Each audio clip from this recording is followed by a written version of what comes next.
Welcome to my channel. Today I have the long-awaited lamb version of my chicken and vegetable soup. As with the chicken version, this dish comes complete with a super delicious, rich and nutrient-dense broth. Here's what you'll need to make 6 to 8 servings. All the details are also in the description. To receive delicious new recipes posted weekly, consider subscribing and help me grow my channel. Let's get started. For best results, use lamb on the bone. Here I've used 1.4 kilograms of chopped lamb shanks, but any piece of lamb will do. Place the meat in a large pan and cover with boiling water. I needed 2 liters of water. What we're trying to do here is wash the meat to remove the dirt which normally surfaces on the water whilst cooking. Drain the meat thoroughly before moving on to the next step. Heat approximately 100 ml of olive oil in a frying pan. When the oil is hot, carefully add the meat.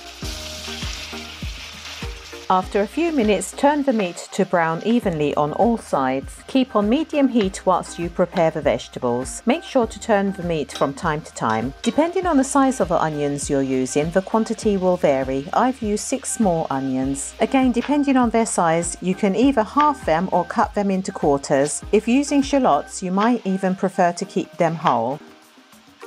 Chop 3 or more garlic cloves depending on your taste. As you can hear, the meat is still sizzling in the background. Be sure to keep an eye on it as you prepare the vegetables.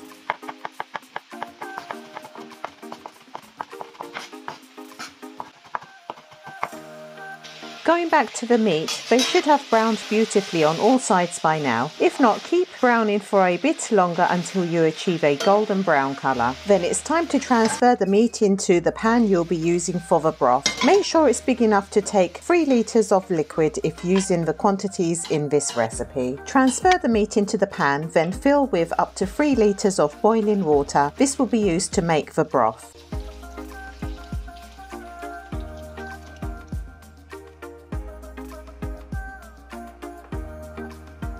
Add 1 tablespoon of black peppercorns. Ground black pepper can also be used. Add the onions,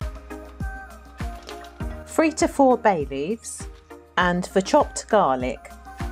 And this part is optional, but I find it adds so much flavour. If you have any parsley stems, then add them to the pan also. You could remove them just before serving if you prefer, but I actually don't mind leaving them in. Whilst the broth is simmering away, continue preparing the rest of the ingredients. Cut 4 washed and peeled carrots into halves, then into diagonal pieces, leaving them quite chunky.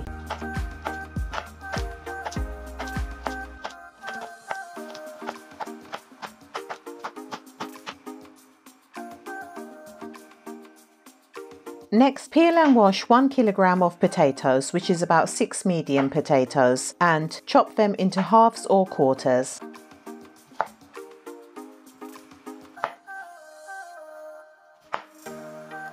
Place the chopped potatoes into cold water to keep them fresh. Add the chopped carrots to the pan. Give it a stir to evenly distribute everything, then add the seasoning. You can vary the seasoning according to your taste, but I've used 1 dessert spoon of salt, 1 teaspoon chili flakes and 1 teaspoon of tumeric. Cumin also goes well with this dish, and you can add a teaspoon of that as well if you like. Blend in the seasoning, then allow the broth to develop for approximately 45 minutes or until the meat begins to fall off the bone.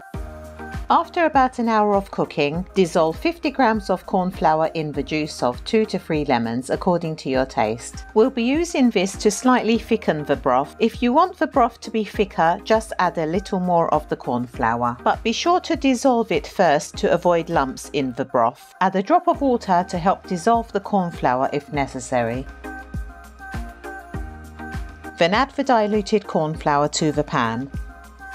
Keep the heat on medium and stir continuously until the broth begins to thicken. When you have reached the desired consistency, which should take no longer than 10 minutes, add the potatoes. Gently fold in, then allow to cook for a further 30 minutes or until the potatoes are cooked through, then the dish is ready.